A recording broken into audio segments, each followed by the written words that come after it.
Alrighty, you know the drill. We always start with a poem, and this week we have another guest who I'm really pumped to be chatting to. And the poem that I am going to start with, I actually wrote on my kitchen splashback, so I'm going to read it directly off my kitchen splashback, but there's a part of it that will apply to today's conversation. In a San Francisco train station, a man steps out, well underdressed. It's far too cold for such small outfit.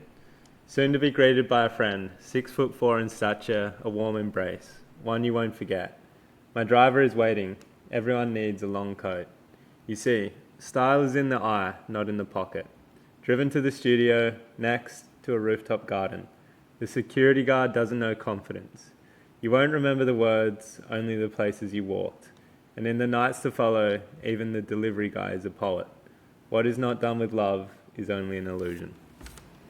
So that is my opening poem, and I would like to welcome today's guest with his poem. Hello, I'm Cole, and I have a much shorter poem here, but it was something that I came up with after listening to a bunch of Josh's podcasts, and those kind of stuck with me. So here's what I came up with. There's a version of me where I wake up and I do my morning routine, coffee, make my bed, moisturize, and then I slide into my very prioritized, scheduled routine. But my favorite mornings are slow, unique, without rhythm, but consistent. Movement, people, great coffee. I tell my friends I do not dream of labor. Bam. I feel that one so hard. Don't dream of labor, dreaming of coffee right now. 1%. 1% things. Dude, welcome. I was like, that was just a stack of 1% right there. Yeah, you just rolled them out, one after another, straight down the red carpet. Well, I would like to welcome Cole Townsend. I hope I got your last name correct in pronunciation. The way I came about Cole was actually on Substack. As some of you may know, if you've been listening to my podcast, I'm trying to put more of a consistent effort onto the platform. And this week, and only this week, a little note popped up and it caught my attention, which we'll later discuss why. But then I clicked into who posted the note. It was Cole. I went into his Substack and I was like, wow, this guy is like really kind of working hard in the running space. And I like that the note that he posted posed a question. And for me, with all that I've done with notes and a note to the runners and all the running poetry over the last year, my biggest goal has been to pose a question. And again, now with like building a running brand, what Cole does is he's in that space, he's observing, he's writing about it, he's curating, he's immersed in it. And I was like, I want to chat to this guy. So, and as part of something that I'm also working on at the moment, I was like, I just want to reach out cold to more people. And fortunately enough, Cole replied. So here we are. And I would love to hear, dude, what you do, how you got to where you are right now, and yeah, what lights you up. Cool. Well, yeah, thanks for reaching out. I'm relatively newish to Substack and like writing about this sort of stuff, but I've been really interested for a long time. I kind of got started on like running gear and fashion even in high school. So like I was really into running in high school. I came from like an athletic background. Played soccer growing up. I was more of a fast guy than I was a skill guy. What would you define as like, a skill guy? Like really good ball handling, great shooting, super accurate, great like IQ, like field IQ. Yeah. I had none of those things. I just like didn't really understand, I feel like the mechanics of the game that well. I knew pass people that were open, but like I was quick though and like pretty aggressive, and that went a long way in soccer as a midfielder. And so I was like, in order to be better at what I'm good at, I got to run more. So even in like even in middle school, I like started running a little bit, but like I was not on a team. I wasn't running competitively. I would just like go to run over the summer to like get in shape for the next fall. And my dad was a runner. My mom's not. Like my dad played basketball in college and like ran, like got into marathons, you know, in the 80s during like the jogging boom. So like that was my knowledge of running. It's like it was normal to me, but like it was not something that were, you know, my dad wasn't like super competitive or anything and didn't really race. Like we'd do the turkey trot as a family kind of thing. Yeah. And the Buffalo, New York turkey trot is actually one of the oldest continuous races in North America. And it's one of the largest turkey trots in the United States. And like 15,000 people do it every year, which is crazy because like it's much larger than the Buffalo Marathon. For the Australian listeners, what is a turkey trot? Turkey trot is Thanksgiving morning. It's like our Thanksgiving is a holiday that we have in the United States. Hopefully people are familiar with Thanksgiving. I'm not going to explain that. Yeah, we're familiar with that, but people should read up more. Go on Wikipedia for that. It's complicated. Yeah. But it is a holiday that we celebrate, complex, but it's a nice family event for us, not thinking about the complicated history of it. And in the mornings, there will be a local turkey trot in whatever town or city or village you live in. It'll be like a 5K run. In Buffalo, it's a 5 mile. For us, it's organized by the YMCA, which is like another thing, the Young Men's Christian Association. But in Buffalo, it's a very large race. It's been going on for over 100 years, and like about 15,000 people do it, which is not, Buffalo is about, the greater Buffalo area is maybe like 500,000 or something like that people. So, it's a good portion. That's a fair slice of Buffalo. Yeah, it's a fair slice of Buffalo doing it, and it organizes. The start is like in my neighborhood, which is very strange because I'm about 5 miles from downtown. It's like where my parents' house is. Like I would always run to the start and then run the race, and then run home in high school. So it'd be like a nice 12-mile run or so for me on a Wednesday or Thursday, and then like you'd have a bunch of food and stuff like that later in the day. Or actually normally for people in my neighborhood, you'd run the race and then you'd go to the bar 2 blocks away from your house. Gotcha. Full and day then event. Spend your morning there and then go to the festivities later on. Festivities. There you go. That's a turkey trot. That's a turkey trot. Thanks for bringing us up to speed over here. Absolutely. So I was like grew up running, and on the fashion side of things, so like I was, for whatever reason, I was always into gear and like other sort of stuff. Even in high school, like I was like big into spikes, and it was like, what can make me faster? What's gonna make me better?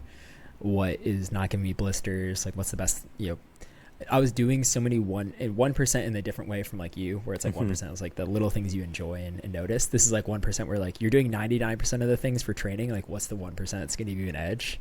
It's like I was invested in like the gear, the supplements, the lifting, like how can I modify my training? I was like really, really into getting better at running. And like I also noticed the gear that looked cool or looked better or like seemed better, like a level above, the New Balance shorts, the Brooks shorts, or like the Nike Tempo shorts that you were getting from Dick's Sporting Goods, which is like our local, like our run-of-the-mill sporting goods store. So I was always looking for that sort of stuff. And anytime I could see it online, like I would document it. So I was really involved in a bunch of different online running forums. So there was DieStat was a big one for high schoolers. There's Let's Run, which is like still big now.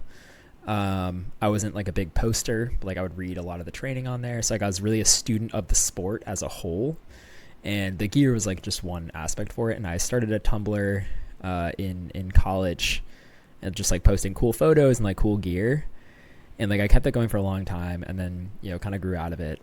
And I came across Runner's Highest, which is run by Chris Fennell. He does a great job. He works at a cool like streetwear store. And I was like, man, I wish I did something sort of like this, because like I feel like I'm equipped to do it. But I was like, all right, well, Chris has got this going on. I don't need to make anything. I'm just gonna enjoy reading his thing. Like I'm doing my own stuff, like with my regular job. And I was working on. I came across like a new website framework because I'm like a web designer, and I was like, oh, I want to like experiment with this, and like maybe I'll put together a curated list of like cool running gear and just like see if I can get any web traffic on this, just like see if it takes off. And I was just doing it for kicks, and then I was like, oh, maybe I could drive traffic to this site by starting a Substack. So like the Substack was actually made to drive traffic to the website, and now the Substack is the main thing. Wow. Like I now use the website to drive traffic to the Substack. Although like I don't, at the end of the day, I don't really care. I write it for myself. And like, what was the website that you started? So the website I started was called Running Supply. Yeah. That is the name of the Substack as well. So running.supply is the website, and it's just like a curated list of stuff that I think is cool.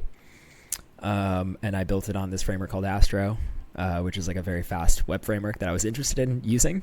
And so like I made this whole custom site, and I moved to Substack because I was like, I need to focus more on the writing as opposed to putzing around in the code. Like I can make it, optimize it, and spend hours and hours on that thing. But at the end of the day, that's kind of procrastinating on actually putting out the content and like doing the stuff that matters. And actually doing the work. Yeah. And like actually doing the work. So like I was like, let's use Substack. And I've found Substack to be a great community. It reminds me of like old Twitter, like old design Twitter, where I was like, I had circles of people that like we interacted with, like we critiqued each other's work and like pushed each other forward. And like I came up with them in my early career. So this has been like in 2015.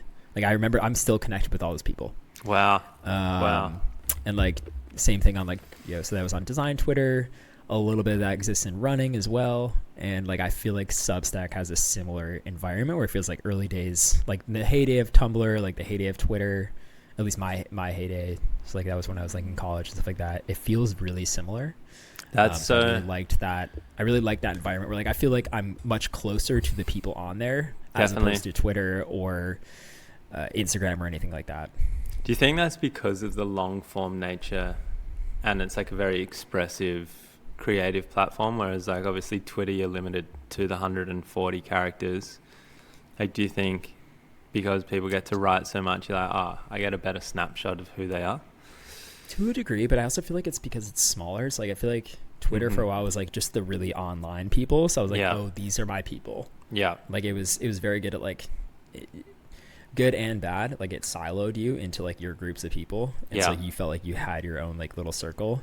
And I feel like since changing ownership and like changing their algorithm and stuff like that and how they market, it's so much more driven towards like exploration, like not your following feed and like not who you're interacting with. It's like trying to just like keep you online, and like Substack doesn't feel like they did that as much. And it's like you're in your little like niche, which is nice because like you can interact with those people and like those people want to interact with you.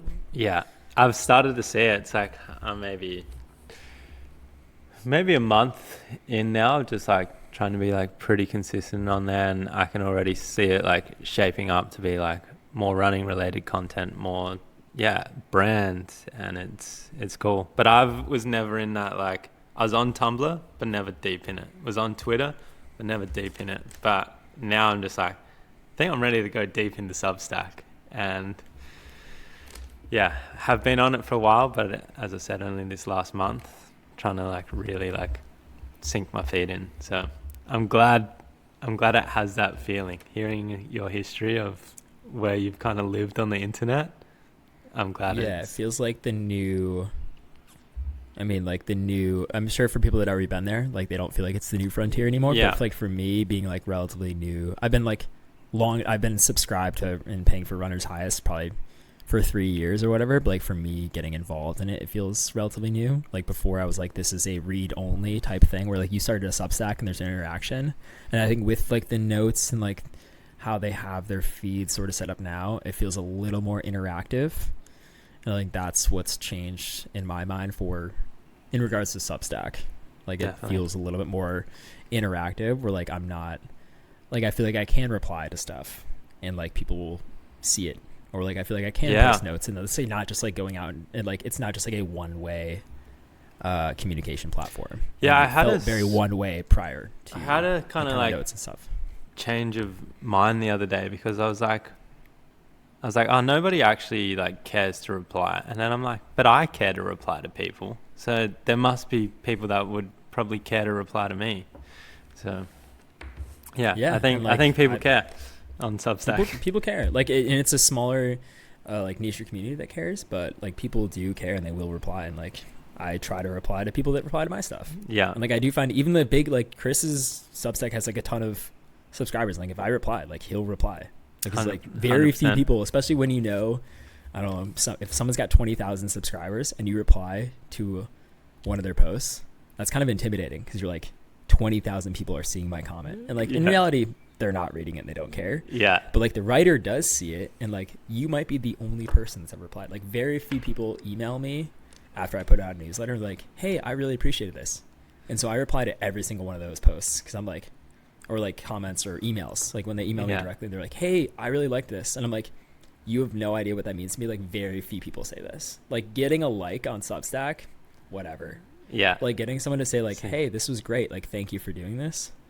Very few people do that. And they probably are like, I have no idea if you're going to reply. Like, I'm going to reply, brother. Yeah. Brother. You're getting a reply. I was like, you're getting a reply. Thanks for taking the time out of your day to read this. What made you pay for Runner's Highest? Like, what are you looking for? What are you searching for? Or where did you see the value that you're like, this is something I want to put money towards? Initially, it was honestly an accident. I didn't realize that it was free. And then once I paid for it, I was like, oh, like I should like support him doing this because like he's doing kind of a service. And like I read this so consistently. Mm-hmm. And so I was like, this is a way of me like supporting content creation. And like he doesn't do this as a job. Yeah. And like other people have done that for me. My Substack is free. But, like plenty of people pay for it. And I'm like, oh, cool. I kind of did the right thing there, which was like paying it forward, being like, I like this. Yeah. I like what this person's doing. And so like I'm going to give them a little bit of money for it. And it's not very much. Mm-hmm. Like it's really not covering the amount of time that they're spending doing it. But if enough people do it, like maybe it makes it a little bit more worthwhile. But at least it's like kind of buying them like a coffee or whatever. Yeah. But like maybe 5 coffees. Yeah. Yeah. Over the course of the year, you'll get him a few coffees. Yeah. Tell me, so I now have like a little bit of a understanding of like where you came from. It's like you were a runner, you've had this like keen eye for fashion and style, but now it's like you're evolving it more and more.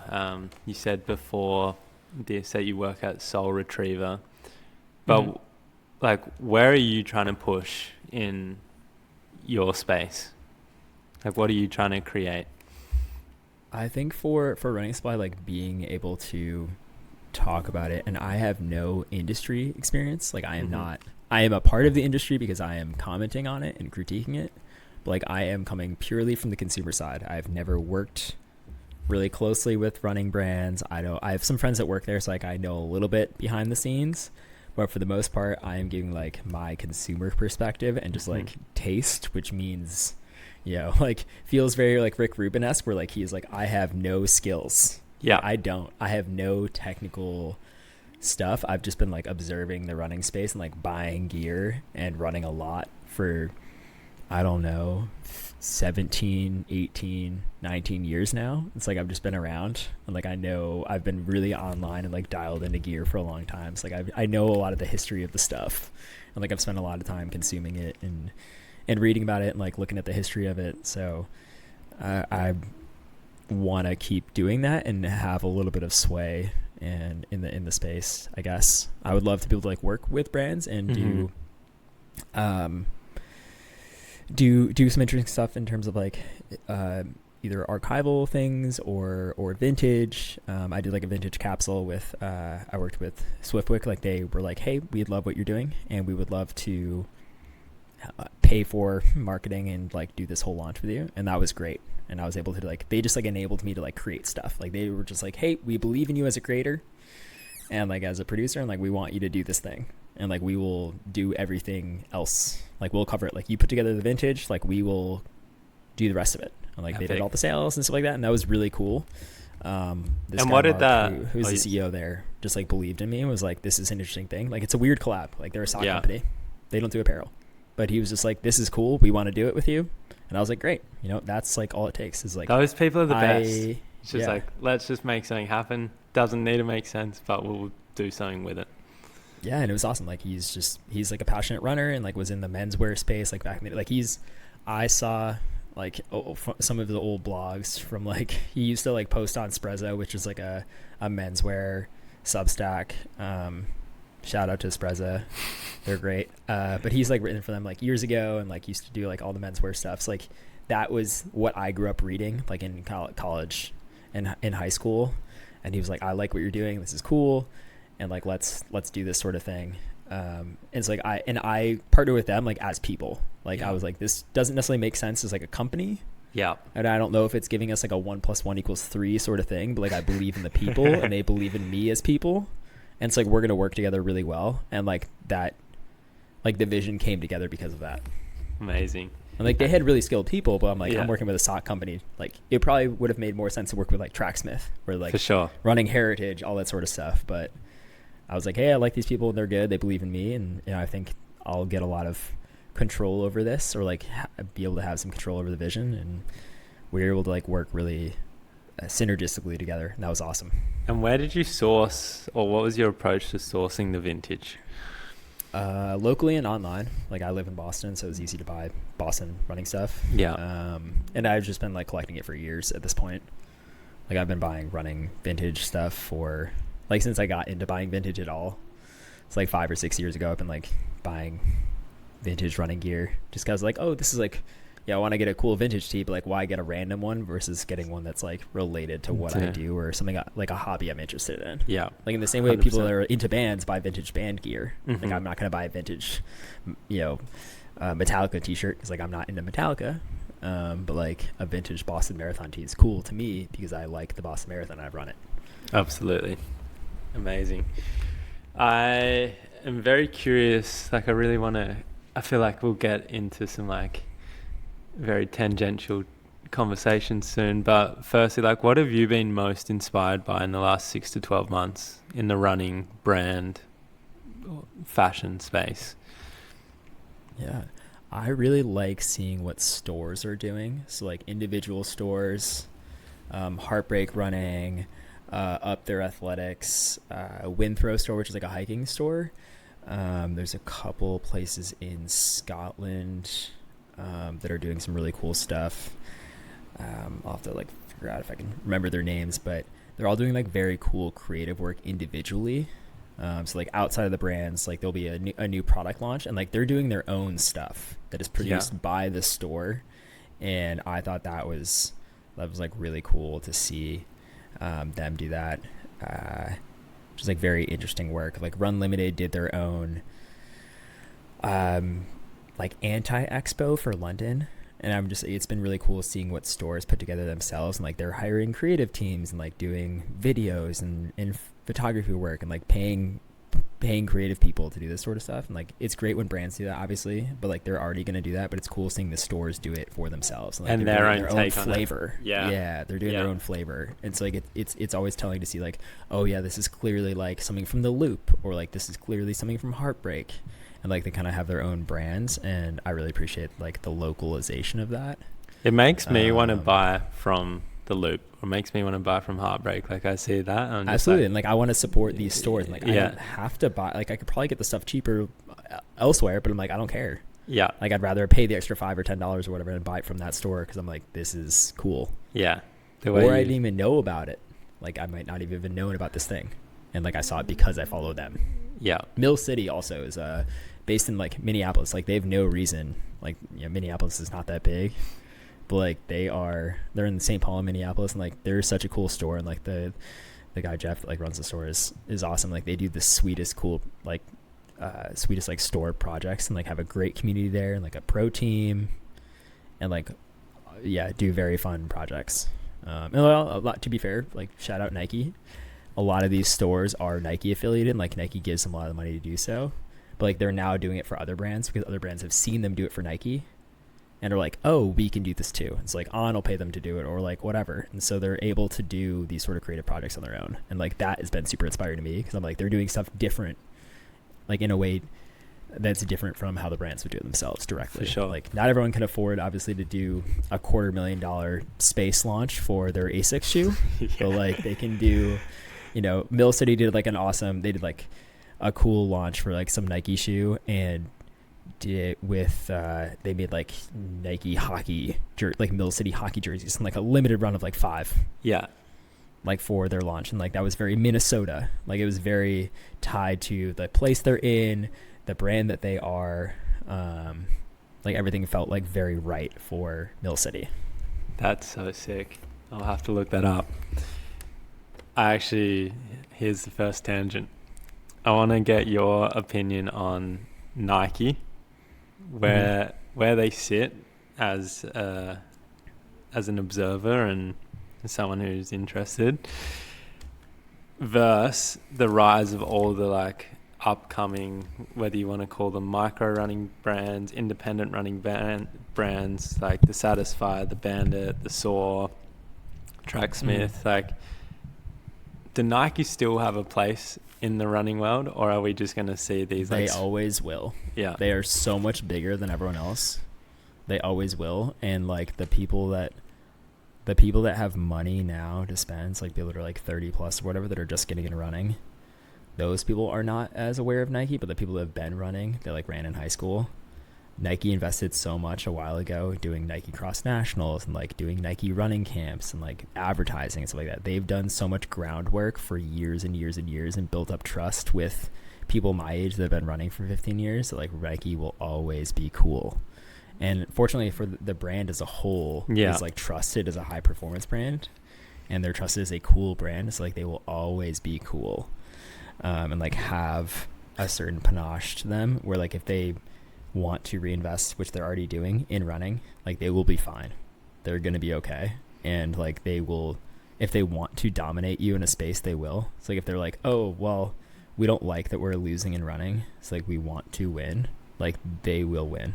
Like Nike will not lose. Yeah. And like they have the money, they have the resources, they have the talent. They just like weren't as focused on running, and so I know this because of Soul Retriever, like they were doing a lot of, during COVID, went more direct to consumer and were invested in selling stuff just to their own market as opposed to marketing elsewhere, like trying to expand who was buying from them. They were like, hey, instead we're just going to invest in our current customer base. We're going to pull out of stores. We're just going to do direct to consumer. And like that worked really well for them for a couple of years, but then they lost that shelf space. And so all these challenger brands that were stepping in were able to take up, like once COVID kind of cleared up a little bit, they were able to move back in. So like that's why they had a CEO shift. Like they needed to shift their whole strategy. But unfortunately that's left their pipeline of like product research a little dry because they were not doing a whole lot of that. So I think there's a little bit of lag, but like they'll definitely be back. And I think one of the places we saw that recently was like I don't know if it's like a New York City or Boston commercial, but it was like the day after the marathon, and it was like, you know, running hurts or whatever, and it was like people going back to work wearing their running shoes and like limping downstairs and stuff like that. And I was like, oh, this is like the Nike ads that I remember seeing when I was younger. Like these are the cool Nike ads that they're doing again. Like they know, like they have the people there, they have the talent. It's not like they're out of the loop on this sort of stuff. Like they're not a backwards company. They're not like too corporate.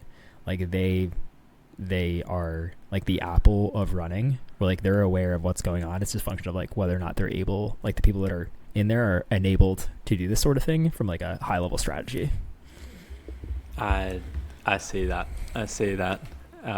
Just even from some of the discussions that I've been in with agencies that like contract to Nike, it's the enabling piece. Like, do they want to pull the trigger on it?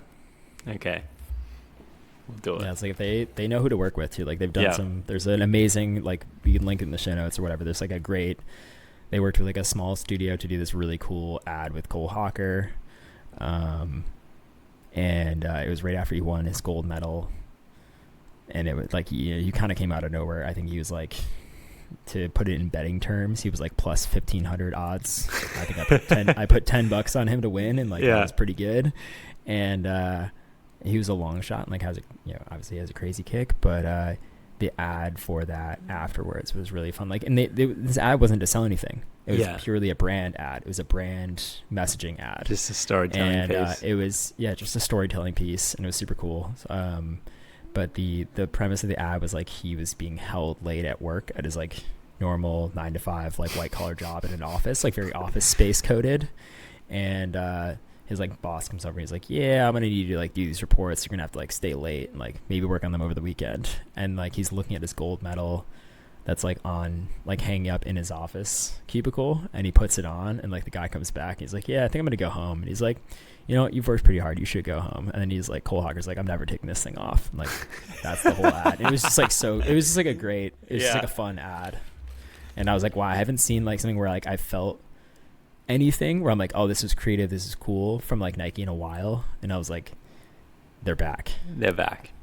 I found it interesting in the last week. I've just started to spot so many more people wearing vintage Nike around Melbourne. It's like, at least where I am, it's like there's a lot of people that are wearing Satisfied, that are wearing District. I'm like, I've like, Nike's popping up again. And I was like, okay, interesting. So that just indicates to me like Melbourne's so hip compared to like Boston. Like here, I think I've maybe seen one person besides me wearing Satisfy. Yeah. Like people just don't. Like no one wants to wear it. They're like, I'm not spending $150 on a running cotton t-shirt. Because like people here are it's so different from other cities where people here are so serious about it. Like everyone's like it's like very performance oriented here in a different way than other cities. Fascinating. I love like coming off a couple months of traveling. This is what I absolutely loved, was just seeing, like I spent most of my time in Canada for like running related things, and just seeing the way different run clubs, groups, stores operated. I was like, wow, completely different focus to Melbourne. I bet. Yeah. So just to bring it back almost to the intro, this was the actual Substack note that caught my attention, and you said I will try and get it as close as possible, but would people still like Satisfy if it was cheaper or if it didn't cost so much? Something along those lines? So someone posed this, like I'm a moderator of I'm like the head moderator of r/running fashion on Reddit. I'm like this is so nerdy, but I'm like a big Redditor. But like I was following cycling fashion because I've been like doing a lot of biking, and like cycling fashion is a huge subreddit, like which is just like it's like an area of Reddit for people that are not Redditors. It's just like a certain channel or like category where like you can kind of like lock in and like interact with those sort of people.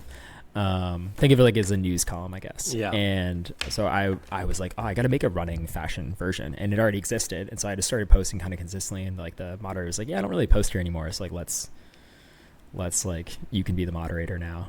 And dude, so I got like 15,000 people are in there. It grew up from like 400. Now it's like 15K. And someone asked the question, they're like, would you still buy Satisfy, or would people still like Satisfy if it were cheaper? And I was like, I think the real question is like, would people still like Satisfy if everyone had it?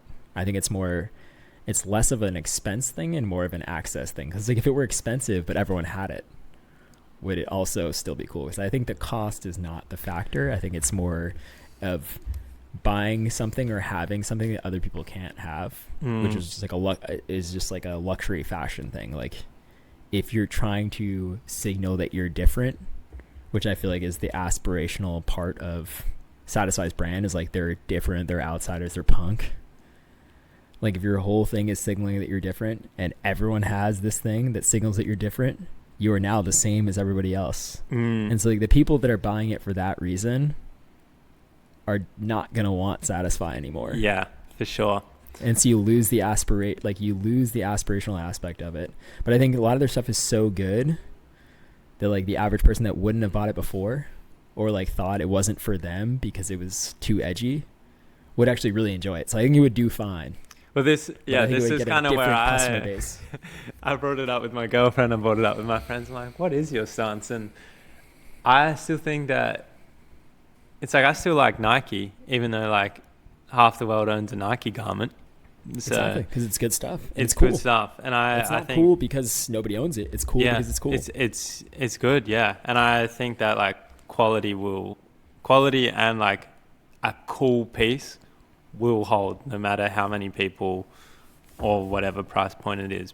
But I think this is what I commented back. I think it's the way people would interact with it changes. Yeah. Because a lot of people interact with it in a certain way at the moment because it's punk, because it's limited and so forth.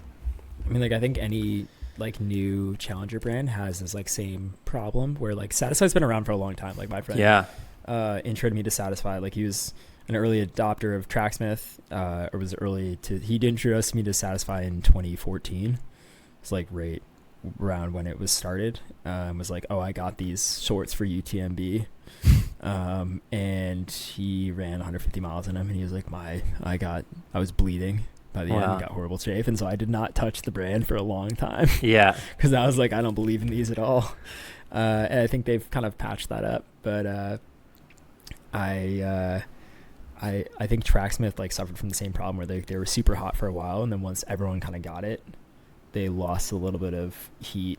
Once they tried to be more accessible as a brand, I think that was something they did on purpose, not from just like they didn't become more accessible on a price point, but I think their marketing was like less elite, less like aspirational fast runner, and was more like everyone can wear Tracksmith, and like that probably got them a wider audience, but I think lost a little bit like the top end of like people that were trying to, the people that identified with like the high performance aspect or like the post collegiate runner aspect of Tracksmith. And I think Satisfy might have the same sort of thing where like if they become more widely worn or widely accessible, they will lose that that niche of people that are buying it because it's a niche brand, which is probably fine. Like I don't think that's a bad thing. They might care on a brand side, but I think from a business, I think their investors will not. Like now that they have $11 million of recent investment, I think those people will be very happy. It's such an interesting one to balance because you hit this like point of like need to grow the business, so you have to grow now. Now that they've taken money, they got to grow. They cannot stay small. They were in small like low key mode for a while. They can't do that anymore. So they're going to be wholesale tomorrow. Like very soon they will be wholesale. Like they'll be in stores that they were never in before. They would not have agreed to partner with. Yeah, and that's an interesting one I think for them to balance because it's people are going to be like, oh, have they sold out? Are too many people wearing it now? So I think we'll probably get to see the extended answer to that of like if it's more accessible, will people still like it? I think they also like there's no one in the same way like Tracksmith. There's no one really like Tracksmith. There's no one really like Satisfy either. Where like they kind of have their personality for the brand and like their look, and like no one else is doing anything like that. Same thing with Tracksmith. Like no one else is really doing, for better for worse, like New England prep or like historic collegiate stuff. Like maybe Balmoral is pretty close, like Canadian brand, or like Ernie Old is kind of close where like it has a little bit of that heritage aspect, but like no one's doing it really like Tracksmith in the same way. Like no one's really doing Satisfy where they're doing this like sort of like punk but like pretty technical still sort of things. I think technical, and then this probably like lead into the next discussion of making things that are hard to make, because they made a vest. My friend had that and it just fell to pieces, and it just also just was like, oh no, functionally just not great. Was it the patchwork one for hydration? The patchwork one. And it was, that's a bummer. Because that's like a, because it was cool. It was a cool idea, and I like their recycled stuff. Is a great concept. And I was like, I love what they're doing, but if you're gonna spend that much, like this thing can't fall apart, and it's got to hold water well. But like that kind of brings up like a thing for me, like where I want to see more out of brands in general. Is like I think a lot of running brands, like not to throw Bandit in their bus, like, but a lot of brands are like putting out kind of like just elevated basics, and there's some room for that, especially when you're like appealing to a different niche, or like with all this like discussion around personal style and like so many people identifying with like a certain core or trend or whatever. There's kind of like there's room for a running brand for each of those. Like I think there's so much room for new running brands because you're gonna appeal to like a certain certain core type of certain core, like a certain type of person, in the same way like they have that for cycling brands, like in a way that they really don't for running yet. Like running brands there are so few of them still in the grand scheme of things. But I lost my train of thought here. The point I was trying to We were make. talking about making, like not just like an what I elevated want to see basic. more of. What I want to see more of is like people taking risks on stuff and like innovating on apparel. Like no one's been that innovative. Like Satisfy's been very innovative in apparel, and I'm sure sometimes they miss like that patchwork thing, or like they do their repossessed stuff, which is like reclaimed and like recycled running stuff, where like they make new things out of it, and I think that's super cool. Alba Optics worked with Circle recently on making like a hat where you can like put the sunglasses like in the hat, much like you would do with a cycling helmet. And I'm like, even if that doesn't work, You glad tried. that, like you tried Yeah. and you're doing something different. Like same thing with like Bandit made like their running top that was basically a cycling vest, and like honestly it's probably not very good, but like I like that they're trying different things. They're like, hey, maybe this would work because people want more pockets and they need gels, and like they're doing trail stuff, and like maybe that would be good. I think a lot of this stuff could probably be tested a little bit more, but like I like that they're innovating on things, because I feel like we've seen a lot of the same. Like I think Bandit stuff is great, but like it's just like a slightly better version of something that already exists. Like maybe Nike's made, and like Bandit was like, all right, let's make this Nike thing and like make it a little bit cooler or better. Yeah. And like there's definitely room for that, but like given how much money they have, I'm like, I want to see you guys make something like it's only Bandit has done this, where there's one thing that they have, and I think for them it's actually like the Cadence bra or something like that. Like it's a women's bra where it's got a bunch of like pockets in it. It's like a cropped bra that's integrated. It's got a bunch of pockets, and like that's their best product. And like I can't wear it. Like I know that's their best thing. But that's the thing I tell people about Bandit. I'm just like, yeah, they actually put a focus into women's specific product. They really did. And I'm like, well done. Because and they're not even a women's only brand, because there are a bunch of those. Yeah. And like they've done some of the best stuff, which is cool. That's actually a place I'd like to go, because like I'm starting a running brand as a male. There's a lot of running brands that are like started from male founders. I think a lot of the photography coming out is very cool, but it's still like male focused. It's like, I think Satisfy to begin with was like very male dominated, but it's like, what would need to occur, do you think, for there to be like an edgy women's brand? In a way, it's like, it would need to be started by a woman for sure. Yeah. Like I think it would be really hard. It'd be really impressive. Not much more impressive. It'd be really impressive if a man was able to do that with no input from women. I don't think you could do it. It would be, and to think you could would be like insane. To be like, oh yeah, I as a man can make an edgy women's brand. Like you'd really have to know the inside and out of stuff, and be really dialed into a bunch of like very niche communities. I think you would need someone that was like a women's runner that was like in that sort of space. But like I think whether or not it's edgy, like that could mean something. Like I don't think it would be that different from Satisfy. I think it'd be more like how you're marketing it, like because like Satisfy kind of is born from like the hardcore and like skate scene. And I think if it's like an edgy women's brand, it would still be born from like the hardcore music scene, because like there are a lot of women in there as well. So like I don't know how different it would necessarily look. They just might make different products and like market a different way. I think it'd be interesting to just see the like storytelling, the marketing, the photography to feature way more women, and then how that would kind of extrapolate, because I feel like there's a lot of product that comes out first that's men, and then it's like, oh, actually we're just going to shift this to like a women's fit, rather than like literally what Satisfy's done. Like they're coming out with their first women's line soon. And like a lot of the stuff is totally fine for women, because it's like it's basically unisex. It's all unisex anyway. It's just like t-shirts and stuff like that. Obviously it would probably be a boxier fit, and it's not women's cut, but like also it depends on if those women care or not about it being a women's fit versus preferring it to be a boxy, like more unisex fit. I think Pruzan's running has done a lot there, where like their fit are all unisex, and they're like size up if you're men, which is the normal thing, is like if you're a woman, size down.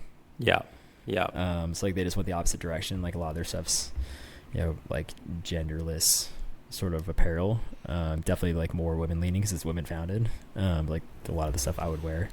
They're more probably fashion forward than they are like pure running. But yeah, it was cool to see like them pop up. Yeah, I think it'd be interesting to see. There haven't been too many like women founded running only brands. Literary Sport, like their creative director is a woman. But again, like they're pretty fashion forward as opposed to like a performance running brand, and they're not particularly edgy. Yeah. I think they're like, their whole thing is like they're a luxury activewear brand. In some ways, I think like being like, if you have your angle that's still an edge, rather, I guess the way I've kind of broached it is that edge is like aligned with punk or it's aligned with skate, but I think like also edge is just having like a sharp point of difference. If you just have an opinion. Yeah.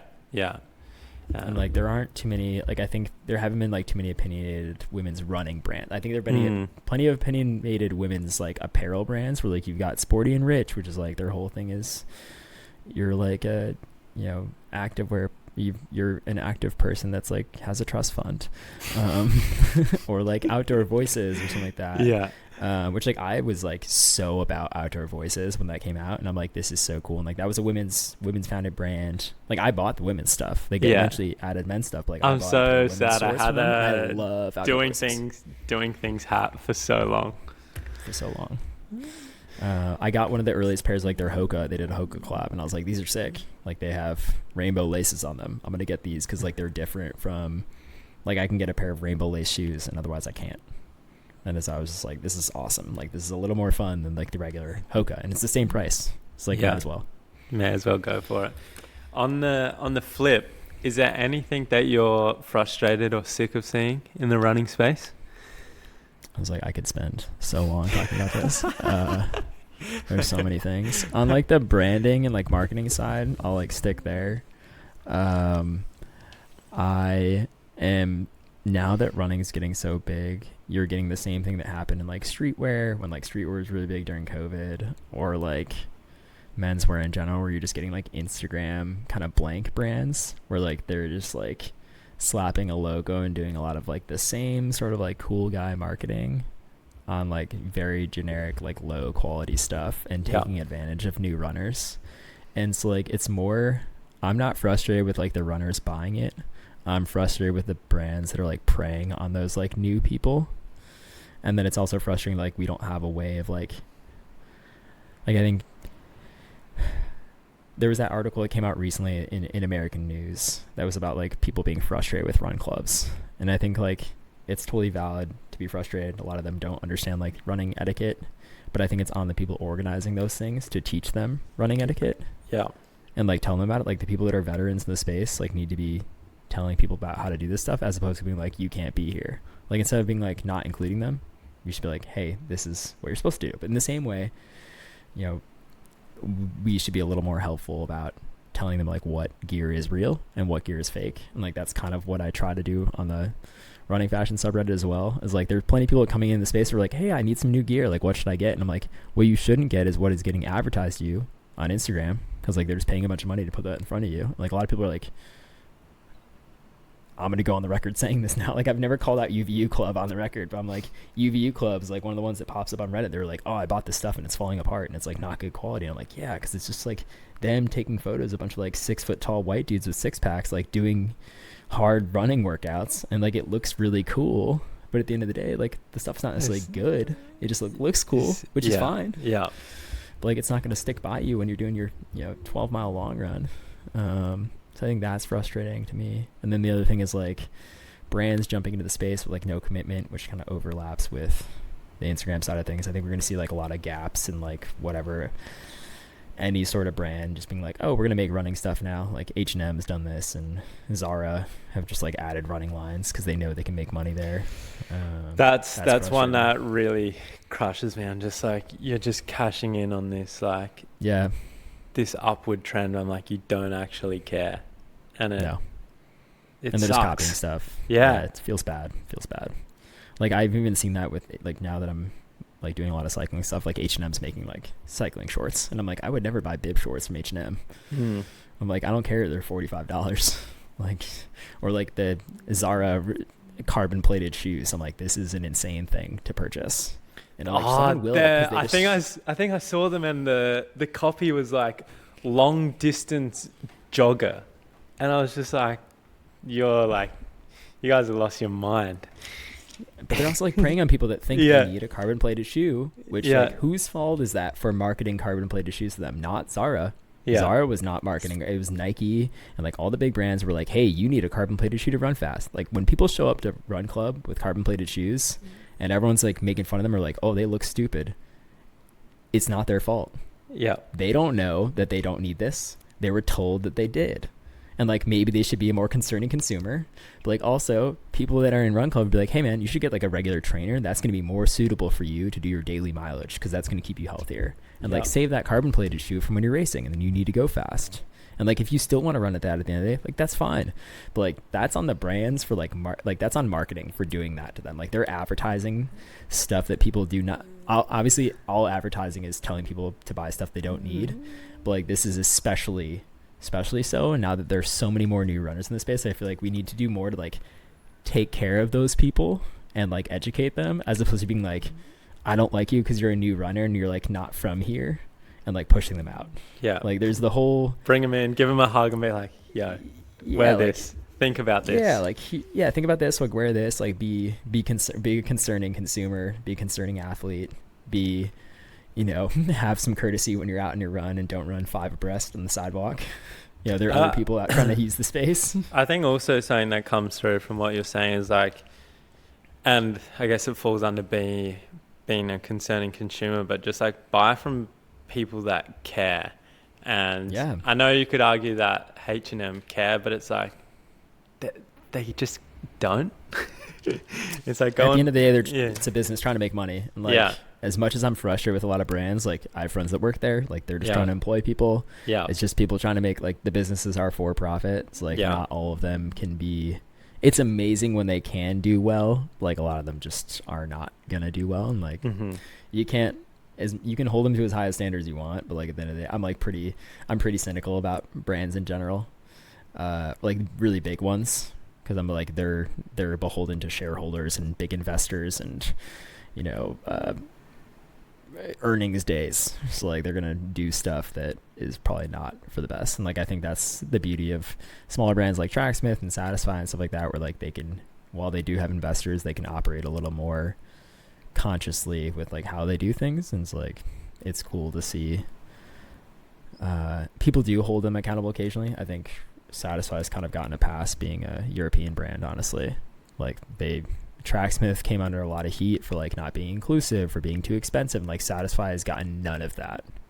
And it's like I think that's going to be something they have to grapple with as soon as they need to expand, especially in the US. Like it'll be interesting to see if people call them out on the fact that like all of their branding is super white and like mostly dudes. And like they have some women, but like I don't know if that's on their radar given they're like a French founded brand, like how much that's a big deal versus here so many brands have like tried to be more inclusive and like show more people running, as opposed to just like what their idea of the ideal aspirational runner is. Yeah.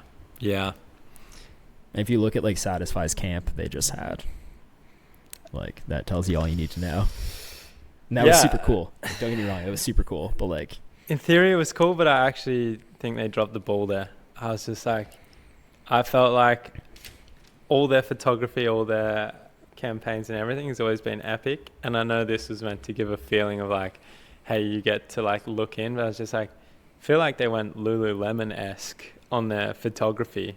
At least their like opening line of photography on that camp. I was like, I feel like they dropped the edge on their creative assets, not the garments, but the way they document. I was like, you guys, like, it's not your best work. I don't feel like I got that much of the story from, and like there were, like it's cool that they like had some media reporters there, but like I also don't feel like I got any of the story from the media team either, like the media people that went. I don't feel like I learned very much about like what, like Grace Cook did a pretty good job. Like she's not really a runner.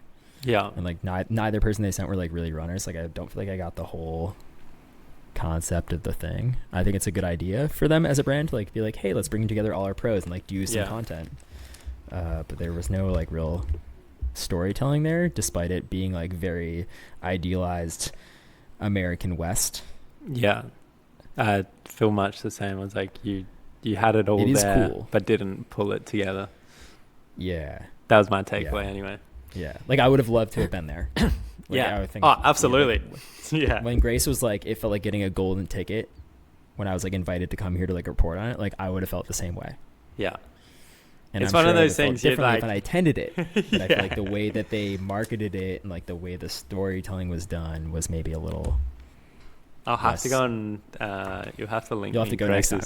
Yeah, I'll have to go next time, but I'll also next time you should just go. yeah, that is the golden ticket. Is there anything that I guess consuming and researching and putting yourself so deep in this world, on this niche, has it changed you at all in the way that you like consume or run? Not so much in how I run. I mean, maybe to a degree in how I run, because I'm like, I care so much less about like what I'm wearing. Where I'm like, but the thing is, like, I never did.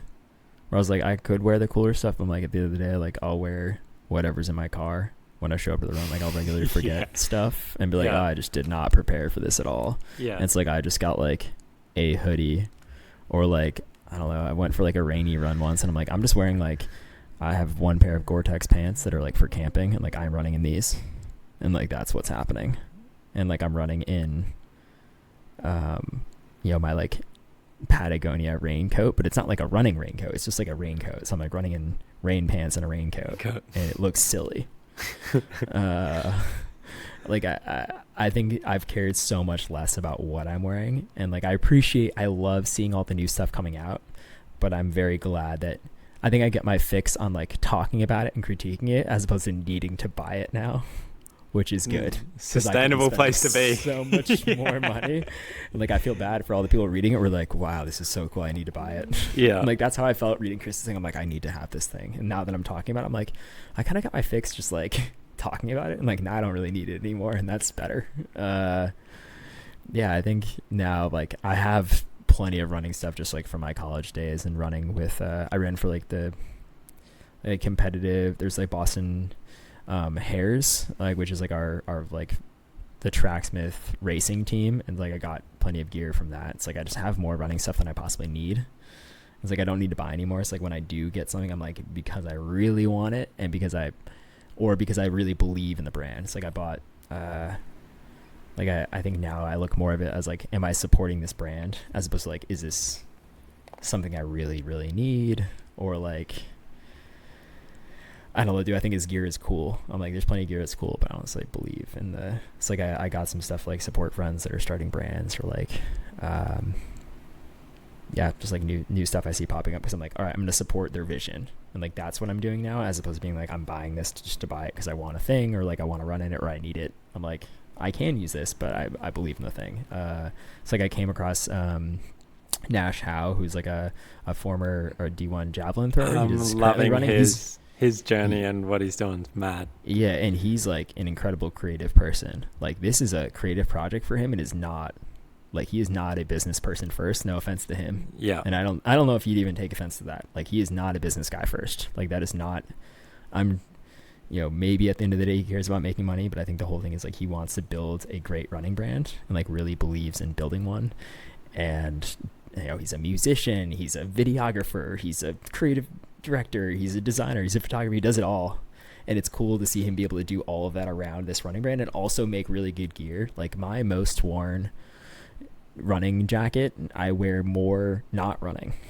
Like, I got one of his jackets, and it feels like my favorite.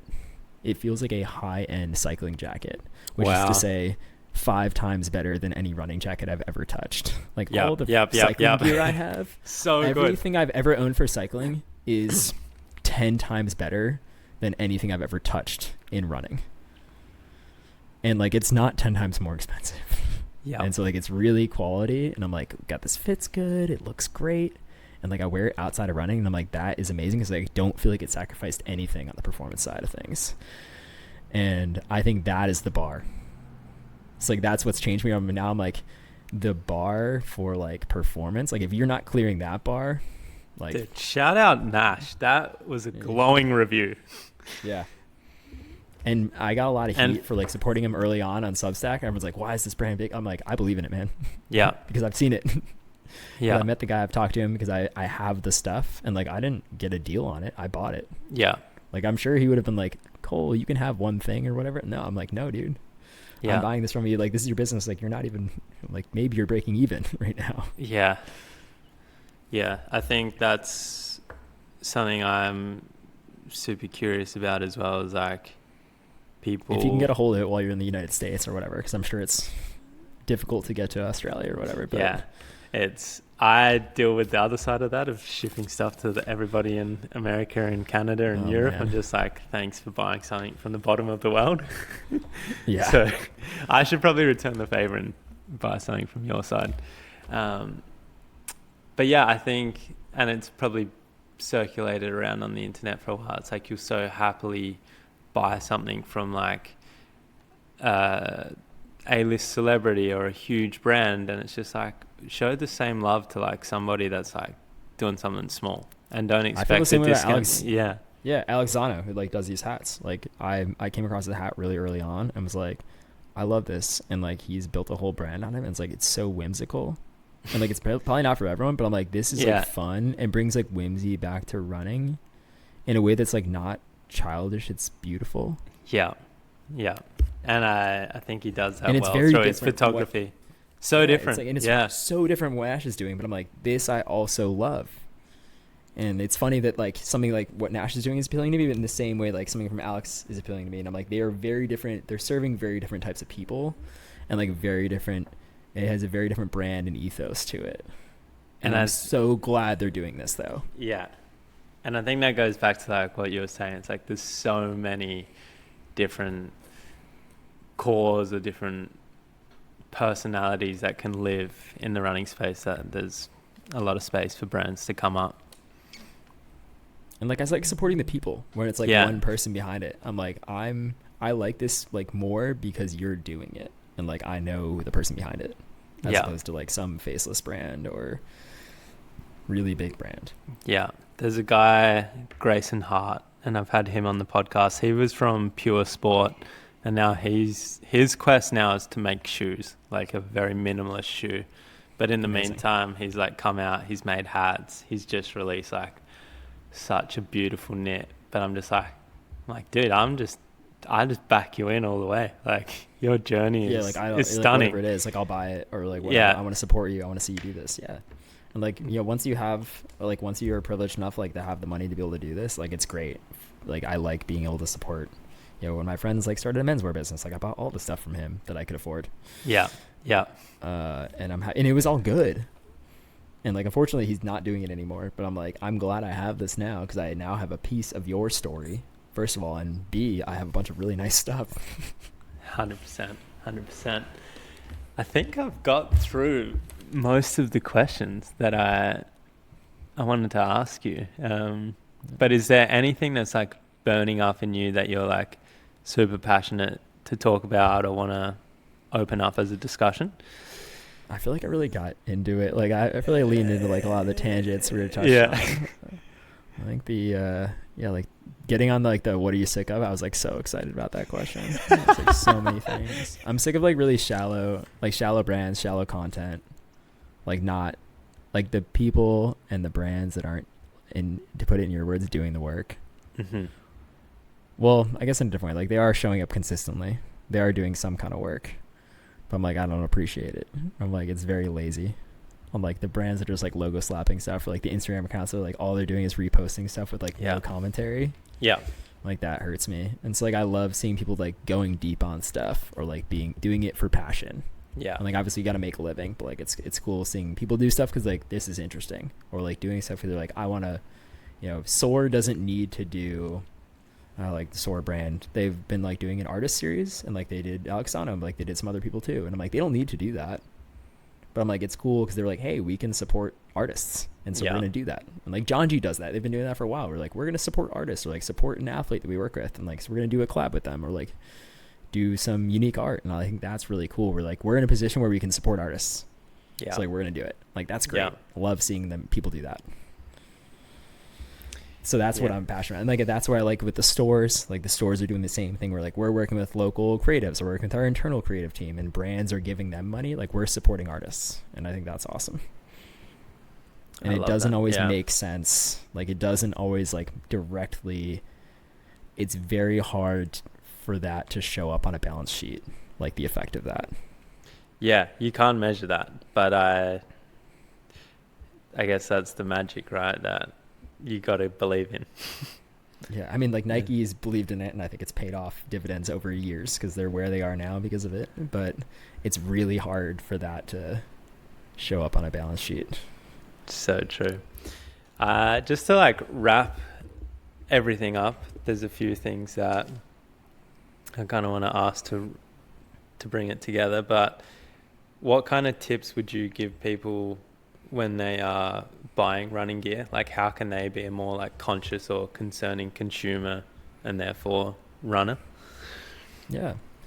I think like be wary of what's being like marketed to you really heavily. I think, that goes without saying for a lot of different things. Like, if you're seeing, I think the millennial era of like products being marketed really well and it being like a normal product, but like it looks nice, it's well designed, the marketing's really good, and like it's being sold to you for twice the price of what it would normally be. Like, I think there's plenty of those brands, and like I've fallen victim to many of those that very much exists in running and will exist more so in the future. So like, just because it's like an older boring brand, like it's an old and boring brand for a reason. It's been around. Like, their stuff's still good.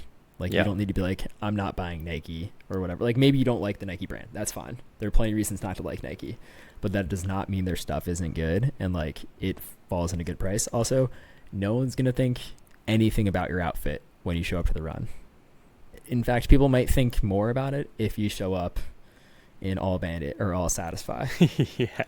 Because it shows that you really tried and you're doing a lot.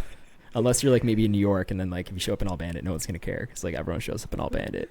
But like, if you show up in like a really basic outfit or whatever, like stuff from Target, like people care that you're showing up. Like, no one's gonna not be your friend at Run Club because like you're showing up in that stuff. Like, I had a pair of Target shorts in high school, and they were my favorite ones for the longest time because they had pockets and a great liner, and were like a 5-inch short. And like, honestly, if I still had them today, my favorite pair of shorts today is like a pair of Outdoor Voices ones that are basically like those Target ones.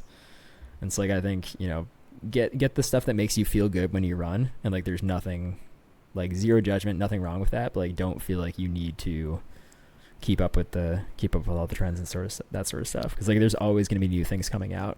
And like, I still run in split shorts I got in high school, so like the stuff will stick with you for a long time. So buy something you'll like for a while and that it feels good. Wow, couldn't have. I wasn't even going to ask this question, but what a response. And I think that is like ultimately above all is like show up first. Like show up how you feel comfortable, show up in what feels good, and that's more important than any brand. So yeah, but like if getting something like if treating yourself on like some gear or whatever like gets you out the door or like makes you more excited to run, yeah, that's a worthwhile investment. Like, if that's why you're buying it, do it. That is worth it, because like it's better than not getting out the door. But like, above all else, get out the door. Epic. And just because we've been talking about products, what would be your top 5 products at the moment that you love? Ooh, top 5. Either A, that you'd love to get, or that you currently love to own. Oh man. Hard to say. I think one of my favorite jacket right now is my currently running light jacket. Great cut, cinches at the bottom, zips 2-way like a lot of the cycling jackets. Just asterisk that currently running is the brand. Currently running is the brand. I'm not currently running. Currently running is the brand. I really like that. I really like I got Alexano's like rainbow running hat. I'm not wearing it right now, but it says I dig running in rainbow letters that are like stitched on. It's like a trucker hat. And I wear that more often not running than I do running, mostly because I kind of don't want to get it dirty because it's like white and rainbow. Yeah. but I definitely should. The other thing I really like a pair of John G half tights, so like they're trail tights, and they have like 8 or 9 pockets in them. They're not that expensive. They're a beautiful like plum or like light plum purple. I went to a school where our school colors were purple, so like I like purple a lot. And they also have like a little bungee carabiner for your like keys, and they just have like just so many pockets in them. So like you don't need a pack. Like I could run shirtless and carry my phone. Yeah. And like 8 other things, like wallet, whatever. And they're really comfortable, so I really like those. I still live and die by like vintage running tees. Like they're my daily wear. I'm not wearing one right now, but I almost did. I really like those. And the thing I put on my face every single day, and I completely bought into their branding, UTU, like skincare. They do like sunscreen, but it's like sunscreen and moisturizer all rolled into one, and it's zinc based, so it's like the real stuff. So like it's not chemical based, which like in the US, like we have all our chemical based sunscreens that are not, like we have not gotten all the same approvals as people have in Europe and Korea and stuff like that, so we don't have all the fancy skincare. This stuff like goes on and doesn't give you like a white sheen to your face. And I put this on religiously every day, like no matter what, if I'm running outside, cycling, whatever, and it's like amazing, and it's like a good moisturizer, and it's replaced everything else I put on. Wow. Okay. And that was UTU? UTU, yeah. Epic. Dude, what a wrap. Yeah. I think the last thing, I love the Satisfy Peace Gel River shirt. I do not have one, but they did embroider them for like their like Satisfy training camp, which I thought was super cool. They did like a chain stitch lettering on there, which like felt very on brand for like the whole thing, but I just like the shirt in general. And after I like crewed Speed Project, and like after stuffing my runner full of ice in her sports bra and shirt and like any other area we could fit ice, like the river shirt is designed for that. Like it has pockets where you can put ice. Oh wow. Okay. Built into it, and is also UPF 50. So like that was the other thing. It's like I needed to keep my runner Parley covered, like so she didn't get sunburned, because like you just cannot keep reapplying sunscreen. You sweat it off, and like the sun's very intense in all the places you're running for the Speed Project. And like this shirt would have been incredible for her if we had one, or anything like it. Yeah. Like UPF, but like it has pockets in the back and the front, and you can like fill it with ice, and it's like made for that, which is really like they thought about it when they were designing this shirt, and it also looks incredible. Like I would wear it out and about. So I think they did a really good job making like a high performance, hot weather, sunny ultra running shirt. Like just great overall. Mad. Great roundup. And the final question for you is, what was your 1%er today? I've been thinking about that ever since I listened to your first podcast. I think about my 1%er every day. So I thank you for that so much. Because I even talked to my therapist recently, and she was like, do you ever think about like what you're grateful for, what you're thankful for? And I was like, you know what? Not nearly enough. So today, my 1%er, I went on a very short bike ride. But like I just kind of got in a good flow, and like it felt really good just like having the wind running through my hair, and it wasn't sunny or anything, but like it just felt good like getting out and about moving. And I was just like thankful to get out the door and roll around and go fast for a little bit. And like that was my 1%. So I don't even like remember the ride itself. Yeah. Like I remember the feeling, and like that's what I'm thankful for. Amazing. So mad. Well, my day has been quite short so far because it's the morning here, and I got straight into a podcast. But I'd have to say that mine would probably be your reply to my Substack this morning. Very early in the morning. Because last night I put up a Substack being like, I love being a night owl, but I also know that I want to get up early. And you replied, go to bed, get some sleep. I was like, well played. Called out. Yeah, so thanks for calling me out. But man, gotta hold you accountable. It has been an absolute joy chatting to you today, and I've loved getting to just hear the kind of like how much you care and the depths that you've been in the internet, in the running world. And it's clear that this is just like a deep love and curiosity. So thanks for sharing that with me. Thank you so much I'm glad you reached out and like Cole DM'd me or whatever, and I'm happy to be here. Like, I'm glad I found your podcast. I wouldn't have otherwise. Now you got another fan. Dude. If this is a good way to get listeners. Yeah. And I need to go and subscribe. I said to my girlfriend, I was like, this guy is like, I think he's going to be the first person I pay for a Substack. So it's free, so you don't need to pay for it. No, but I can. You can. I can pay you. You don't need to. A monthly fee. I want to buy you a coffee a month. And I will think about that will be my 1% every day when I go and get my cortado. And I'm like, this was a good one. This was Josh's cortado. Fuck yeah.